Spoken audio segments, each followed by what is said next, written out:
Bueno, y otro de los temas del día tiene que ver con el autismo. Es una enfermedad en la que muy poco sabemos en general nosotros, las personas que no somos médicas, y genera muchísima angustia un diagnóstico de autismo en una familia. Es como algo que cae en el medio y explota. Y lo digo de esta manera porque lo digo desde el punto de vista de mamá o de papá, ¿no? No porque nada sea del todo grave ni menos grave, sino simplemente son situaciones nuevas a las que hay que adaptarse, que involucran a un hijo, a un diagnóstico que no se sabe muy bien cómo, ni cuándo, ni hacia dónde, y eso siempre provoca mucha, pero mucha angustia. Está con nosotros la doctora Gisela Untoylich, ¿así se dice? Sí. Eso es buena, no importa. Bueno, ¿qué es el autismo? ¿Se sabe qué es el autismo? En realidad, a mí lo que me gustaría aclarar en principio es que no existe el autismo. Perfecto. Existen los niños con signos clínicos de autismo, son muchos, variadísimos. En todo caso existirán los autismos o los niños con autismo. O sea, no es una patología que se pueda encerrar en una categoría y que tienen unas personas y no tienen otras. No es así. Y eso es lo que da complejidad al tema, porque hay muchísimos tipos de autismos, muchísimas causas en relación al autismo, muchísimos grados, hay pequeños rasgos, hay niños que tomados a tiempo producen modificaciones maravillosas y cursan casi con cierta normalidad, chicos que incluso tomados a tiempo tienen una patología gravísima y con mucha dificultad para salir, chicos autistas que hablan, que van a la escuela y que incluso llegan a hacer carreras universitarias, y personas con autismo que ni siquiera acceden al lenguaje. La gama es amplísima y eso... Y podemos reconocer, como ustedes pueden reconocer como médicos cuando llegan al diagnóstico, cómo va a ser ese tipo de autismo, o ustedes van acompañando a la persona en su desarrollo sin saber del todo bien o con certeza cómo va a ser su evolución. Sí, quiero aclarar que soy doctora en psicología. Está bien. Digo, de este área nos ocupamos básicamente los médicos pediatras y los psicólogos. Obvio, por eso digo. Y en un trabajo en exacto. conjunto. A ver, creo que lo maravilloso en todo caso del ser humano es que es impredecible, ¿sí? Lo que sabemos, digo, y quizás una de las cuestiones de mayores desafíos del autismo es que no hay certezas, ¿sí? Nadie hoy puede dar una respuesta exacta ni de qué es el autismo, ni cuáles son las causas del autismo, ni cómo va a evolucionar un niño al que se le diagnosticó autismo. Sí sabemos que cierto tipo de trabajos van a poder mejorar a ese niño. Lo que me parece fundamental es no ponerle un techo a un niño, ¿sí? No decir... Nunca. Este niño, muchas veces se les dice esto a los padres y eso es tremendo, este niño nunca va a hablar, este niño nunca va a ir a la escuela, este niño nunca va a hacer una vida normal. No lo sabemos, nadie puede saberlo. Sabemos que hay ciertos trabajos que pueden tender puentes, que pueden encauzar hacia, y probablemente si no se haga nada con ese niño, sí, es probable que ese niño no pueda muchísimas cosas. Ahora, Gisela, te pregunto, cuando nosotros vamos como padres sospechando que nuestro hijo tiene ciertos síntomas que no encuadran dentro de lo que esperábamos que tengan, y ya vamos ahora a especificar cuáles podrían ser ellos, ¿ustedes pueden hacer un diagnóstico más allá de los distintos tipos? ¿Ustedes pueden tener certezas respecto a que este chico tiene un tipo de autismo? No, porque muchas veces, y sobre todo en lo que se llama autismos secundarios, sí, que son por ciertas causas, depende cómo se trabaje, esos niños pueden salir rapidísimo adelante, pero yo no puedo saber en primera instancia cómo ese niño va a evolucionar, porque parte de la evolución de ese niño va a tener que ver con mi trabajo. Exacto. El tipo de trabajo que se haga, el tipo de abordaje que se haga, el tipo de involucramiento que los padres puedan tener en ese acompañamiento. Y esto no quiere decir que el autismo está causado por los padres, No, pero sí quiere decir que según el tipo de acompañamiento que se haga, esto va a poder evolucionar. Se va a poder desarrollar mejor o peor. A ver, para compararlo con algo que es claro, nadie va a discutir si un niño tiene o no síndrome de Down, ¿sí? Porque es claro, porque tiene que ver con una cuestión cromosómica. Ahora, nadie le puede decir a un padre con un chico de síndrome de Down, que nadie discute el diagnóstico en sí mismo, ¿sí? ¿Cómo va a evolucionar ese chico? No. Y hay chicos con síndrome de Down que evolucionan maravillosamente y pueden un montón de cosas. Y eso tiene que ver con muchísimas circunstancias. Claro. Tiene que ver con el sostén familiar, tiene que ver con el tipo de escuela a la que vaya, tiene que ver con el tipo de terapias que haga. Y ese chico puede ir evolucionando de un modo fantástico. El diagnóstico precoz nos ayuda y mucho para la evolución de este chico, o muchas veces tiene que ver con, o aparece de manera tardía, o nos damos cuenta de manera tardía y esto no influye en su tratamiento. Influye muchísimo. Lo que habría que tener en cuenta es, a ver, yo de lo que hablo son de signos clínicos, ¿sí? Signos clínicos de autismo, vos preguntabas antes, bueno, Sí, ¿cuáles son? Sí. ¿Sí? ¿Qué cosas tendrían que preocuparnos para ocuparnos de eso? Y Exacto. no para linealmente hacer un diagnóstico, ¿sí? Que un chico, pongamos un corte a los 3 años, digamos. Es decir, algo, por supuesto hay cuestiones que aparecen Sí, mucho antes, situaciones. ¿sí?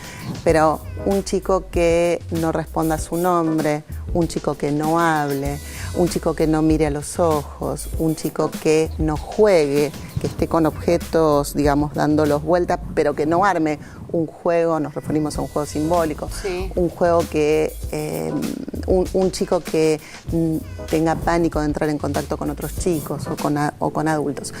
Ese chico le está pasando algo, ¿sí? De lo que hablamos es de que le está pasando algo, y algo importante que tiene que ser evaluado por un especialista y que tiene que ser seguido.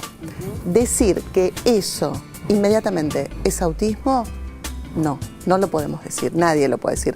Nadie puede hacer un diagnóstico de autismo por completar un cuestionario. ¿Con quién hacemos la primera consulta? ¿Con el pediatra? La primera consulta siempre es con el pediatra, porque el pediatra es quien está a cargo del seguimiento del niño. Los pediatras además tienen que aprender a escuchar la preocupación de las mamás. Algunos pediatras son maravillosos en eso y otros a veces Sí, y esto acá que dejan vos de lado. señalás me parece que es muy importante, porque una mamá vibra y siente la recepción de su hijo, y no debe haber nada más angustiante que no sentir una devolución por parte de su hijo. Y va con esta preocupación y por ahí la desestiman porque dice, bueno, hay chicos que crecen o se desarrollan de manera distinta, hay que darles tiempo. Lo cual es cierto. Lo cual es cierto, por supuesto, pero si una madre a los 18 meses, a los 20 meses, a los 24 meses, va al médico y está preocupada. Digo esto porque yo recibo en general a los padres un poco más tarde, Claro. y muchas veces los papás te cuentan, pero yo fui al médico y yo le dije al médico que no me miraba, que no hablaba, que no respondía a su nombre. A veces algunos papás también dicen que los chicos hasta cierto momento tuvieron estas adquisiciones y de repente las perdieron. ¿Sí? Perfecto. Hay chicos que nunca llegan a tener las adquisiciones y hay chicos que aparentemente las tuvieron y después las pierden. ¿Hay una pierden. relación? ¿Puede existir que un chico tenga síntomas de autismo a partir de un fuerte shock emocional por alguna circunstancia particular? A ver, es esto que te decía antes. El autismo es por múltiples Múltiples. causas. Las causas emocionales también juegan, ¿sí? Una situación, por ejemplo, de pérdida, ¿sí? La madre se murió, digo, pérdida, Sí. muy importante, Sí. ¿sí? La madre se murió, el papá quedó solo con esa criatura, no hubo un sostén, hubo cambios importantes de gente que lo cuidaba y nadie pudo hacer un vínculo. Digo, podría dar para que ese niño desarrollara ciertas características autistas, podría ser, pero nadie puede hacer esas determinaciones lineales. Nadie puede decir, a tal acontecimiento va a haber una respuesta única y de un solo modo. Perfecto. ¿Se sabe algo a nivel cerebral si efectivamente existen signos que pueden dar cuenta de esta alteración? Hay muchísimos estudios, ¿sí? En curso, pero la verdad es que Nada con fehacientemente y con certeza no hay nada. Hay muchísimas líneas de investigación Sí. sobre el tema, Sí. sobre causas genéticas, sobre la forma de la amígdala, sobre muchísimas líneas. Pero la verdad es que no hay ninguna certeza, no hay ningún estudio que diga todos los niños con autismo tal cosa. No pasa, No es así. no está, al menos no está hasta ahora. ¿El diagnóstico de TGD es lo mismo que autismo? TGD quiere decir trastorno generalizado del desarrollo. Es el modo en que estaba categorizado el autismo hasta el DSM-4, que es el Manual de Diagnóstico de Enfermedades Mentales. Ahora, en el 2013, se supone que sale una nueva versión del manual, que es el DSM-5, y que la categorización va a cambiar por TEA, que es Trastorno del Espectro Autista, donde van a estar incluidas distintas categorías del autismo. Algunas personas estamos bastante preocupadas con estos cambios de categorización porque es probable que amplíe la cantidad de niños que caigan en ese diagnóstico. Y esto es otro de los temas que nosotros hemos tocado en varias oportunidades, que lamentablemente al ampliarse, por ahí se van a incluir chicos en una categorización que les es tremendamente negativo y les impide posiblemente desarrollarse a otro nivel. Esto es un tema fundamental el que vos planteás, porque hay una cuestión entre la prevención temprana, claro, los diagnósticos tempranos, que son necesarios, esta detección temprana, y por otro lado, ubicar ciertos diagnósticos como etiquetas cerrados como bloque para un padre de un niño que dicen es autista a los 18 meses. Yo siempre cuento la anécdota que yo tengo un sobrino que es autista, que tiene este diagnóstico, y que cuando uno consulta a sus padres, que tiene una evolución que ha sido impresionante, que de hecho va a la escuela, que se expresa, que habla, y vos le decís, bueno, qué bien que está de su autismo. Dice, ¿vos sabés que es autista? ¿Vos sabés que él es autista? Porque yo todavía no sé. Digo, pongo este ejemplo porque me parece que es tan gráfico, porque el padre que vive día a día esta evolución sin una categorización que es clave y es fundamental para permitir que este chico se desarrolle lo más posible, no importa cuál sea el título, es fundamental. Sí, pero esto que decís cambia sustancialmente, Sí. porque, a ver, si bien el vínculo de los padres y el hijo no ocasionó el autismo, altamente probable que sea así, si el padre se relaciona con el hijo pensando, bueno, es autista, ¿qué voy a hacer? Exactamente. No hay nada más para hacer, lo más probable es que ese niño cada vez esté más refugiado en ese mundo. Totalmente. Porque no tengo otra opción, porque vos decías antes, bueno, qué terrible un chico que no demanda, y muchas veces cuando entra ese diagnóstico tan tempranamente a modo de etiqueta, hace que el padre tampoco le demande, Ya porque está. ¿para qué le va a demandar si es autista y total no va a poder responder a nada? Y la verdad es que... Sí responde. Sí, absolutamente. Gracias, Gisela, por haber venido. Seguramente tendremos oportunidad de seguir hablando sobre este tema. Es muy interesante, que generalmente, como digo yo, nos genera cierta angustia, cierta preocupación por el no saber, por la incertidumbre. Al ser humano le cuesta y mucho convivir con ella. Están nuestras líneas de contacto abiertas, así que le vamos a pedir a la doctora que se quede un ratito más antes de terminar el programa, por si existe alguna consulta respecto a este tema. 011-4535-0705, 011-4535-0706, y recordá nuestro Facebook /Red de Salud. Ya venimos, no te vayas.